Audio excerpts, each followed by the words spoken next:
Halo semuanya, terima kasih sudah klik video ini dan selamat datang kembali di channel Movie Story. Pada kesempatan kali ini saya akan membahas alur cerita drama Korea yang berjudul Black Knight tahun 2023. Drama ini berlatar di sebuah negara distopia semenanjung Korea pasca bumi bertabrakan dengan meteor. Karena kondisinya yang tidak layak huni, penduduk yang selamat harus selalu mendapat suplai oksigen dari sebuah perusahaan besar. Untuk mendapatkan oksigen, para penduduk mengandalkan jasa kurir untuk mengantarkan paket mereka dengan selamat. Masalahnya, ternyata perusahaan besar ini secara rahasia melakukan eksperimen terhadap manusia dan menculik anak-anak dari kelas pengungsi untuk dijadikan sebagai korban. Jadi, para kurir yang berasal dari sesama kelas pengungsi bergabung dan memutuskan untuk menghentikan eksperimen kejam itu. Bagaimana kelanjutan ceritanya? Langsung saja kita ke alur ceritanya.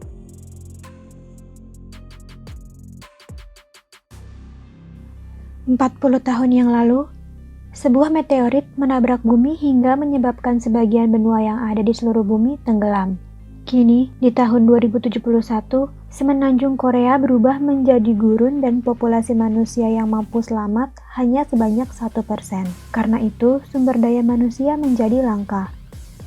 Tidak hanya itu, sejak peristiwa benturan meteorit, bumi dipenuhi debu, pasir, serta terkontaminasi oleh zat berbahaya yang disebut oksianium. Untuk mengubah oksianium menjadi oksigen, dibutuhkan sebuah alat bernama air core. Warga yang selamat jarang keluar rumah. Bila harus beraktivitas di luar, mereka harus menggunakan sebuah masker khusus untuk menyaring polutan. Para penyintas diatur dalam struktur masyarakat yang dibagi berdasarkan kode QR yang ditanam di tangan mereka. Saat dipindai, kode QR tersebut akan memverifikasi legalitas identitas seorang warga. Para penyintas legal mendiami 3 distrik, yaitu distrik umum, khusus, dan inti. Akan tetapi, tidak semua penyintas terpilih untuk menjadi warga legal yang mendapatkan kode QR. Para penyintas yang tidak mendapatkan kode QR disebut sebagai pengungsi atau imigran. Para imigran berkumpul di satu distrik bernama distrik pengungsi, di mana mereka seringkali kekurangan oksigen dan kelaparan. Sementara itu, untuk mendapatkan oksigen dan kebutuhan penunjang hidup, para penyintas legal mengandalkan kurir untuk mengantarkan segala kebutuhan ke rumah mereka. Pengungsi yang sudah muak didiskriminasi seringkali berusaha menyerang mobil logistik yang sedang dibawa kurir untuk dicuri dan dijarah. Sementara pengungsi lain memilih mencari cara legal untuk menjadi seorang kurir agar bisa mendapatkan kode QR. Namun, tidak sedikit para kurir ini juga berakhir mencuri barang berharga dan membagikannya untuk para pengungsi yang membutuhkan.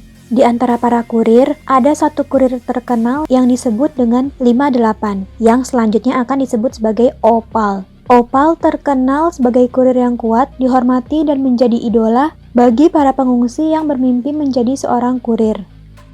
Beralih ke karakter selanjutnya yaitu Yoon Sa-wol. Sa-wol adalah seorang pengungsi yang ditampung oleh Mayor Jung Sol-ah dari Komando Intelijen secara diam-diam di rumahnya. Karena ada peraturan bahwa siapapun yang menampung para pengungsi akan mendapatkan hukuman berat, Mayor Jung meminta adiknya Serah untuk mengawasi Sa-wol. Sayangnya, Sa-wol bukanlah orang yang suka berdiam diri menerima keadaan. Sa-wol merupakan satu dari sekian banyak pengungsi muda yang juga terinspirasi oleh Opal dan bercita-cita untuk menjadi seorang kurir. Sementara Mayor Jung berupaya untuk mendapatkan kode QR secara legal untuknya, Sa-wol seringkali menyelinap keluar tanpa izin dan mendapatkan masalah ketika melakukan latihan untuk menjadi kurir. Kemudian, ada juga orang-orang yang mendapatkan keuntungan dari situasi yang saat ini sedang berlangsung. Mereka adalah ayah dan anak pendiri grup Chonmyoung bernama Ryu Sok dan Ryu Jae-jin. Kedua orang ini sepertinya sedang merencanakan sesuatu yang melibatkan pembangunan rahasia distrik baru yang disebut dengan Distrik A. Suatu ketika, Opal mendapatkan pesan untuk pergi ke Distrik A, di mana saat itu Mayor Jung juga sedang berada di sana bersama anggota intelijen lain untuk mencari informasi. Tetapi keduanya tidak mendapatkan keterangan apapun tentang hal yang sebenarnya sedang direncanakan di dalam distrik baru tersebut. Sa-wol pulang ke rumah setelah mencoba untuk melawan Opal yang sedang dalam perjalanan ke Distrik A. Serah kemudian langsung menguncinya di kamar agar Saul tidak bisa kabur lagi dan membuat masalah karena peraturan mengenai hukuman bagi para penampung pengungsi akan diperketat. Beberapa saat kemudian, Opal datang untuk mengantar pesanan. Karena sedang dikunci, Saul melewatkan kesempatan untuk bertemu dengan Opal. Namun, ia sempat mendengar Selah meminta Opal untuk berfoto dengannya. Setelah Opal pergi, sekelompok orang yang menggunakan identitas kurir datang dan tiba-tiba menyerang Selah. Mereka berusaha menyuntikkan sebuah cairan kepada Selah, namun Selah memberontak. Dalam prosesnya, Saul yang terkunci berhasil mendobrak pintu dan menghabisi 2 orang penyerang. Namun sayangnya, Selah tertembak dan tak lama kemudian Saul pun ditembak dari belakang oleh seorang penyerang.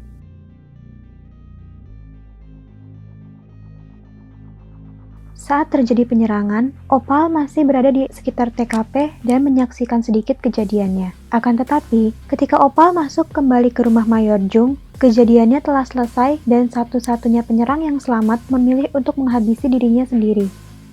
Opal melihat sebuah tato yang dimiliki oleh anggota penyerang, namun belum mengetahui untuk siapa mereka bekerja.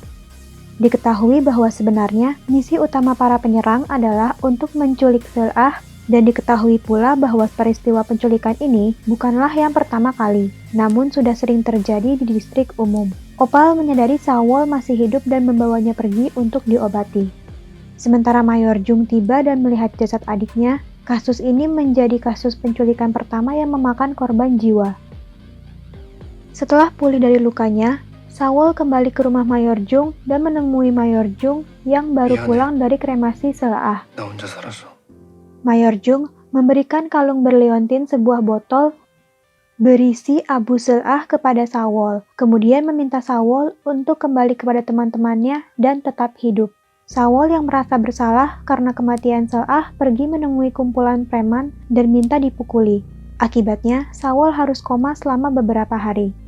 Sementara itu, Opal menyadari keanehan yang dimiliki oleh Saul. Ia lalu menemui kakek dan mengatakan kecurigaannya bahwa Saul adalah seorang mutan. Kakek menjelaskan kemungkinan Saul adalah mutan karena dulu ayahnya bekerja di pertambangan oksianium sehingga Saul tumbuh di lingkungan yang terkontaminasi radioaktif. Hal itu menjelaskan bagaimana Saul bisa selamat meski tertembak di kepala, dan juga bagaimana kondisinya yang cepat sekali pulih meski luka parah dan sekarat.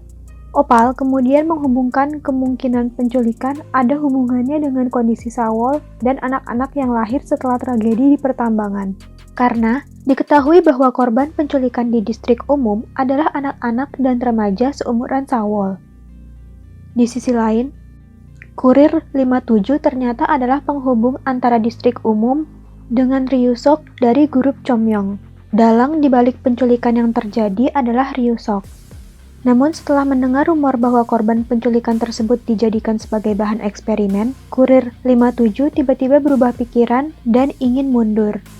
Ryusok menjanjikan 57 untuk tinggal sebagai warga permanen di distrik inti bila berhasil melakukan misi terakhir, dan 57 setuju. Ryusok mengendalikan para bawahannya dengan menanam sebuah alat di belakang leher mereka. Dengan alat tersebut, Ryusok bisa menghabisi bawahannya hanya dengan menekan sebuah tombol dari jarak jauh. Suatu ketika, 57 mencoba menghabisi nyawanya sendiri, namun aksinya itu berhasil digagalkan oleh Opal. Ketika Opal menyadari bahwa 57 adalah orang yang melakukan penculikan di distrik umum, Opal menuntut penjelasan dari 57. Tetapi sayangnya, 57 belum sempat menyelesaikan ucapannya karena Ryusok menghabisinya dari jauh. 57 hanya sempat menyebutkan bahwa para korban dijadikan sebagai eksperimen Chomyong. Tindakan jahat Ryusok ternyata dilakukan tanpa sepengetahuan ayahnya. Di sisi lain, ternyata ayah Ryusok benar-benar ingin membuat teknologi temuannya digunakan demi kebaikan umat manusia.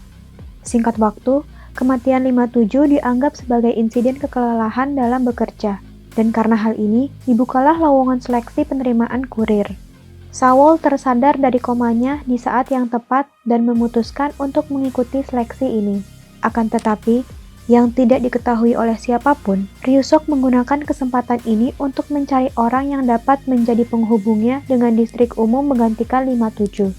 Terlihat, Saul berdiri di tengah jalan menghadang truk yang dikendarai oleh Opal, di mana Opal kemudian menambah kecepatannya.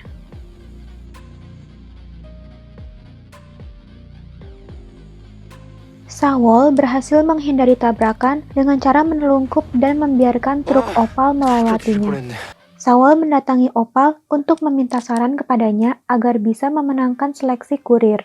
Meski awalnya marah dan tidak bersedia membantu, Opal menyuruh Saul datang ke suatu tempat untuk membuktikan kemampuannya. Sin lalu mundur ke 9 tahun sebelumnya saat Opal belum menjadi kurir grup Chonmyong. Saat itu, terjadi pemberontakan besar-besaran di distrik pengungsi melawan pasukan dari grup Chonmyong. Perang senjata berlangsung intens dan diperlihatkan Opal melawan para tentara sendirian sampai akhirnya tertembak dan dianggap tewas. Jasadnya kemudian dibawa dan dikumpulkan bersama tumpukan jasad pengungsi lainnya untuk dibakar. Di momen genting itu, Opal tersadar dan melakukan perlawanan kepada tentara. Korban pemberontakan itu berjumlah ribuan dari kubu pengungsi. Bagi mereka, pemberontakan itu adalah perang untuk mengupayakan hidup yang lebih adil. Sementara bagi grup Chonmyong, pertaruhan hidup mati para pengungsi hanya dianggap sebagai kerusuhan. Opal mengadakan rapat bersama kurir lain yang juga berasal dari pengungsi untuk menjelaskan bahwa anak-anak yang diculik adalah mutan yang akan dijadikan sebagai eksperimen manusia oleh grup Chonmyong. Selain itu, kini mereka mengetahui bahwa Saul juga terbukti seorang mutan. Opal berniat memanfaatkannya untuk mencari anak-anak yang hilang. Tak berapa lama, Mayor Jung mendatangi tempat para kurir sedang rapat untuk menginterogasi Opal tentang tewasnya kurir 57. Akhirnya, Opal mengatakan bahwa meski dalam pengumuman resmi perusahaan kematian 57 disebutkan sebagai kelelahan bekerja, penyebab sebenarnya adalah karena dibunuh. Opal memberitahu bahwa 57 meninggal akibat sebuah bom yang ditanam di dalam kepalanya meledak. Kejadian itu terjadi tepat di depan mata Opal dan ia juga mengungkapkan bahwa penculikan tidak hanya terjadi di distrik umum, tetapi juga di distrik pengungsi. Sepertinya, anak-anak yang diculik secara spesifik adalah anak-anak dari pekerja tambang oksianium. Opal juga menunjukkan simbol segitiga yang dimiliki oleh para penculik kepada Mayor Jung. Pada hari yang telah ditentukan, Saul datang ke tempat yang diberitahukan oleh Opal. Di sana, kemampuan bertarung Saul dinilai oleh Opal dan kurir 41. Namun sayangnya kemampuan Saul masih mentah. Saul kemudian pergi ke tempat seleksi untuk melakukan pendaftaran. Selesai mendaftar, Saul kembali ke tempat Opal. Maka, sejak ini dimulailah pelatihan Saul untuk menjadi seorang kurir. Saul dilatih dengan keras oleh Opal dan kurir lainnya.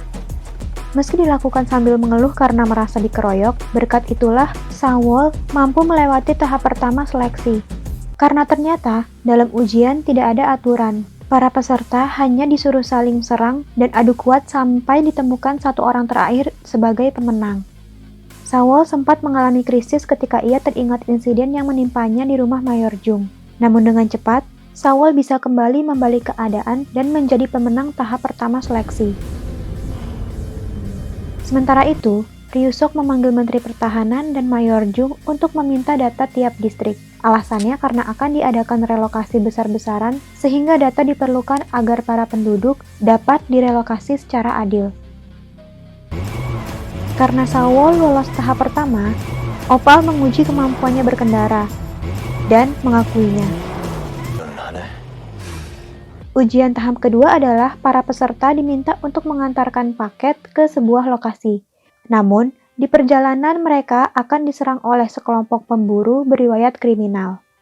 Dua peserta yang mampu mempertahankan paket tetap aman dan sampai di tujuan dalam keadaan hidup akan langsung menuju final.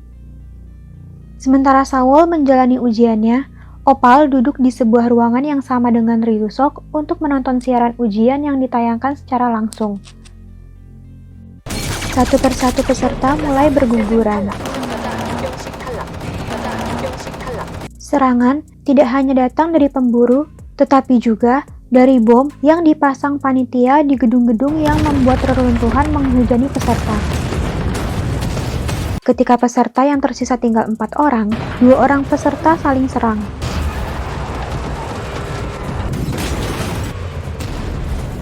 Sawol yang diserang oleh dua pemburu bermotor berhasil menghindari keduanya. Namun sayangnya serangan tak berhenti di situ. Pemburu bermobil menyerang Sawol sampai membuat mobilnya terbalik. Untungnya Sawol berhasil selamat. Kini tinggal 3 peserta tersisa. Sawol menghampiri mobil peserta nomor 3 dan membantunya yang sedang terjebak itu. Sambil berusaha mengatasi masalah, mereka juga harus menghadapi pemburu tersisa yang terus menyerang. Seorang pemburu mengikuti mereka dan memecahkan kaca mobil sehingga membuat pemilik mobil nomor 3 terjatuh. Di saat itu, peserta nomor 1 melintas dan berhasil meraih posisi pertama. Kini, tinggal Sawol dan si pemilik mobil nomor 3. Sawol memutuskan untuk sekali lagi membantu peserta nomor 3 dan kembali menghampirinya yang sedang kesulitan menghadapi pemburu.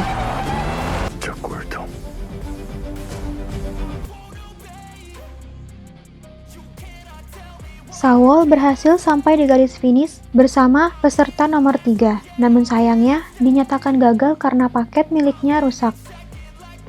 Tetapi secara kebetulan, peserta nomor 3 mengalami patah tangan sehingga ia mengundurkan diri dari seleksi.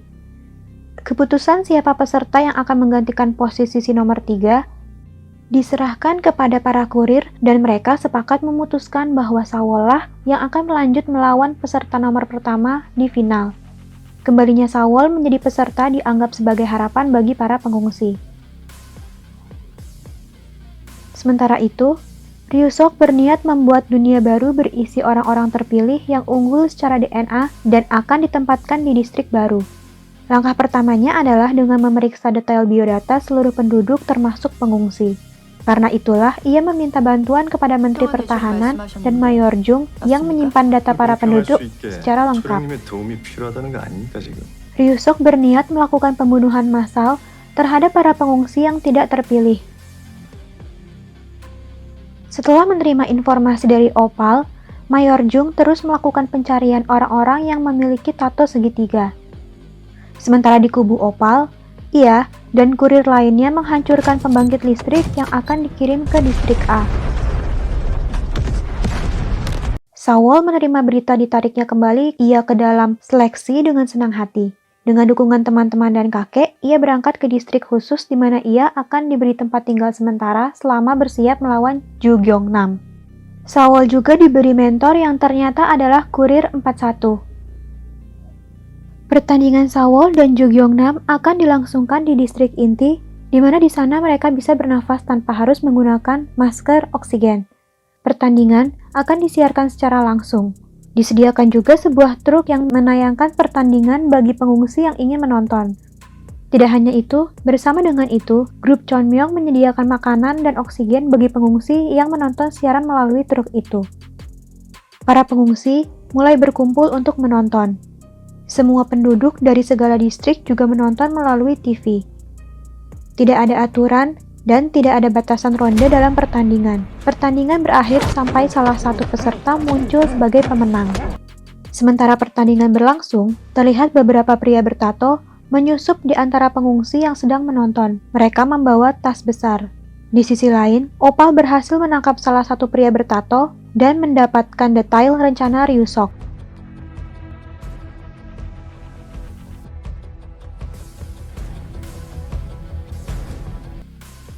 Begitu juga dengan Mayor Jung yang mendapatkan informasi tentang rencana tersebut. Ternyata, grup Chonmyoung sengaja membuat acara pemutaran siaran langsung pertandingan untuk memancing para pengungsi agar berkumpul di satu tempat.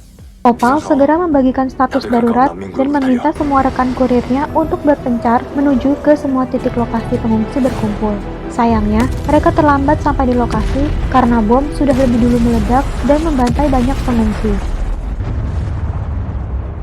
Di lokasi pertandingan, Sawol berhasil mengalahkan Ju Gyeongnam, tapi sialnya saat sedang merayakan kemenangannya, tanpa ia sadari, melalui luka di kepalanya, Ryusok melihat tengkorak Sawol terbuat dari logam.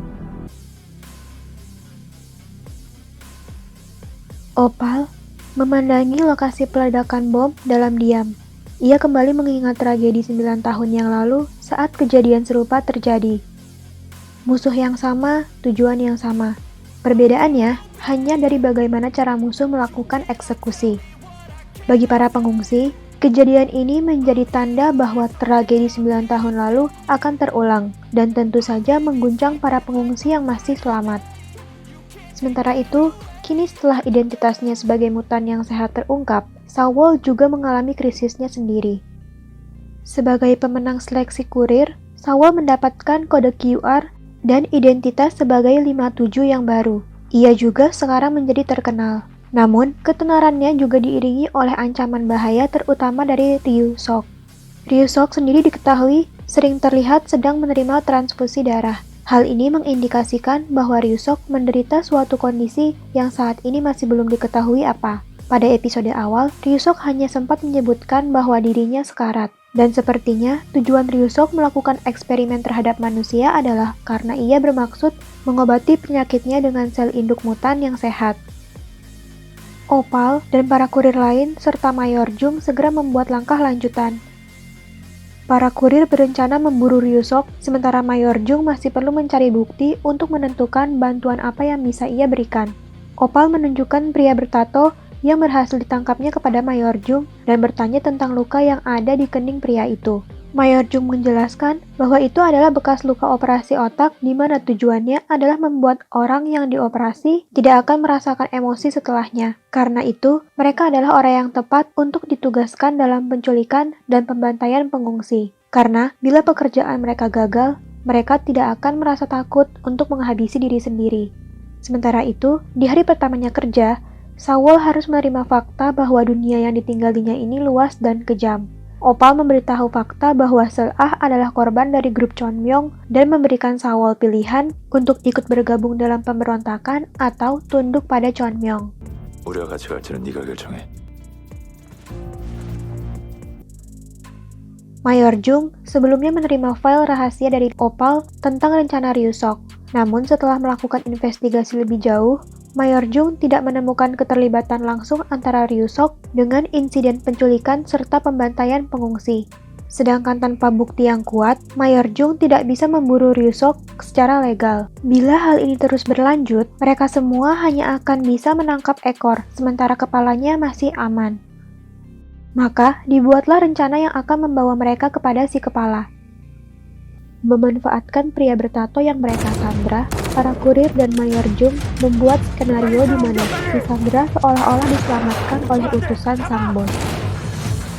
Pada akhirnya, setelah Sandra itu berpikir bahwa dirinya sudah berhasil kabur, ia membawa para kurir dan Mayor Jung kepada tangan kanan Ryu Sok, yaitu Direktur Oh. 그건 내가 할 질문인데요. Dari Direktur Oh, akhirnya diketahui informasi tentang rencana dan juga pergerakan Ryu Sok. 유석 대표를 잡을 수 있는 확실한 정보와 모든 동선. 회원님, 뒤집어 볼래요? Seperti yang sudah diketahui, bahwa Ryu Sok sedang merancang skema pembunuhan massal terhadap para pengungsi.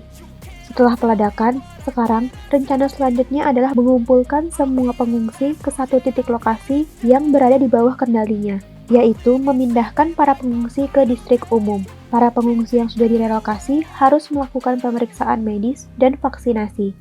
Harapan pengungsi tentu saja setelah direlokasi ke distrik umum, mereka mengira akan hidup lebih layak. Akan tetapi ternyata yang tidak mereka ketahui bahwa meski pindah ke distrik umum pun mereka tidak akan bisa menikmati udara yang layak. Karena Ryu Sok telah mengirimkan beberapa truk yang bertujuan untuk mencemari udara dengan zat kimia berbahaya di distrik umum. Truk-truk tersebut selama ini sudah ada, tetapi berkedok sebagai truk pemurnian udara, padahal sebaliknya. Hal ini dilakukan oleh Ryu Sok karena seperti yang sudah disebutkan sebelumnya, bahwa grup Chonmyong adalah perusahaan yang diuntungkan dari situasi bumi yang kini udaranya tercemar. Sebagai penyuplai oksigen utama bagi warga, keberadaan Chonmyong akan terus berkuasa dan dibutuhkan selama situasi tetap seperti itu. Untuk menghentikan rencana Ryu Sok, Opal dan tim kurir lain mengatur rencana. Tim kurir meledakkan ruang kendali yang mengatur truk pemurni udara.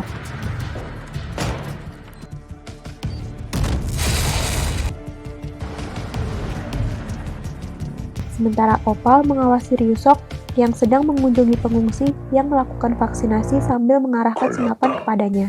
Sedangkan Mayor Jung menemui ayah Ryu Sok, Ryu Jae-jin. 네, 회장님. Direktur Oh berkhianat dan membuat para kurir kini dalam bahaya. Ia membocorkan semua aktivitas rahasia yang dilakukan oleh Opal dan timnya. Ryusok juga sudah mengetahui bahwa Opal dan para kurir lainnya sedang berusaha memburunya. Setelah pertemuannya dengan Ryu Jae-jin, Mayor Jung meminta para kurir untuk bersembunyi sampai pemerintah menyelesaikan kekacauan yang terjadi. Para kurir diminta untuk menunggu sampai esok hari untuk mengetahui hasil pertemuan antara Ryu Jae-jin dan Presiden. Para kurir mempercayai Mayor Jung dan menyetujui sarannya. Maka, mereka memutuskan untuk berpencar sampai hasil pertemuan besok diumumkan. Malam itu juga, Ryusok dan bawahannya menyerbu markas para kurir dan saat tidak menemukan satupun orang di sana, Ryusok memerintahkan untuk membunuh semua kurir yang membelot kecuali Sawol. 이 시간부로 전부 사살을 줬습니다. 단 그 돌연변이 놈 꼭 산채로 잡으세요. Di sisi lain, Presiden dan Ryu Jae-jin menandatangani kesepakatan penyerahan otoritas Chonmyong kepada pemerintah. Ryusok segera menemui ayahnya untuk menghentikan hal itu terjadi, namun sudah terlambat. Saat perdebatan antara ayah dan anak berlangsung, Menteri Pertahanan tiba-tiba menembak Ryu Jae-jin hingga tewas. Menteri Pertahanan mengusulkan kudeta untuk menguasai presiden. Akibat dari kudeta dan tewasnya Ryu Jae-jin, Ryusok mengambil alih Chonmyong sekaligus negara. Pengumuman kesepakatan antara Chonmyong dan pemerintah tinggal masa lalu. Para kurir ditetapkan sebagai teroris dan identitasnya dibuka kepada semua penduduk. Distribusi logistik ke semua distrik dihentikan. Melihat situasi yang makin tidak terkendali ini, Opal memutuskan untuk menyusup ke distrik inti menggunakan cetak biru yang dibuat oleh kakek. Sementara itu, muncul masalah baru. Pengungsi yang telah divaksin satu persatu meninggal dan mereka mengira sedang terkena wabah. Padahal sebenarnya itulah tujuan Ryusok membuat para pengungsi divaksin. Salah satu cara untuk membantai mereka. Kakek menyadari hal ini dan segera membagikan informasi kepada para kurir.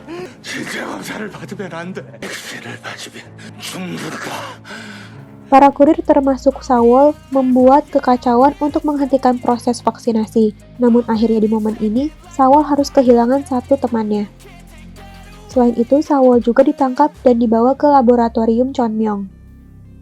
Mayor Jung membelot dan memutuskan untuk menyelundupkan Opal dan kurir lain masuk ke distrik inti, karena sekarang tujuan mereka sama, yaitu menyelamatkan Sawol dan menghentikan kegilaan yang tengah terjadi. Setelah berhasil masuk ke distrik inti, mereka membagi tugas. Mayor Jung dan pasukannya akan menuju ke tempat presiden ditahan, sementara para kurir langsung mencari Sawol. Dengan mematikan arus listrik distrik inti, para kurir berhasil masuk ke gedung pusat Chonmyong. Di dalam, Ryusok yang sedang mendapatkan transfusi darah dari Sawol menerima laporan penyerangan tersebut. Ketika Opal sudah sampai di tempat di mana kapsul anak-anak korban eksperimen disimpan, Ryusok bersiap untuk membawa Sawol pergi dari sana. Ryusok berhasil mencapai ruang kendali Air Corps dan tepat saat itu, Mayor Jung mengumumkan informasi bahwa Menteri Pertahanan telah ditangkap dan memerintahkan para pemberontak, dalam hal ini Ryusok dan pengikutnya, untuk menyerahkan diri. Di tengah situasi yang mendesak, Ryusok menekan panel yang membuat Air Corps mendapatkan kelebihan suplai energi.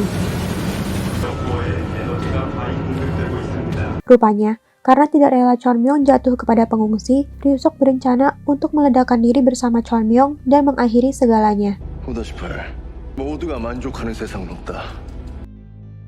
Setelah mengucapkan kata-kata terakhirnya, Ryusok habis di tangan Opal.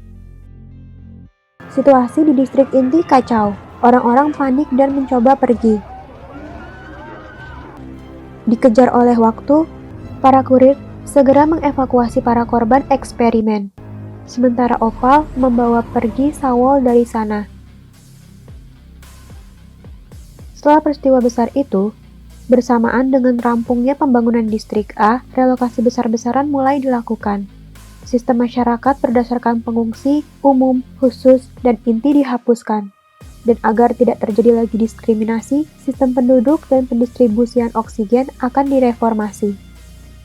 3 bulan kemudian, Opal dan Sawol masih bekerja sebagai kurir. Mereka menyadari bahwa udara semakin membaik dan langit semakin cerah. Walau masih panjang, ada kemungkinan kondisi bumi yang mereka tinggali akan kembali layak ditinggali, dan alur cerita drama Black Knight pun selesai.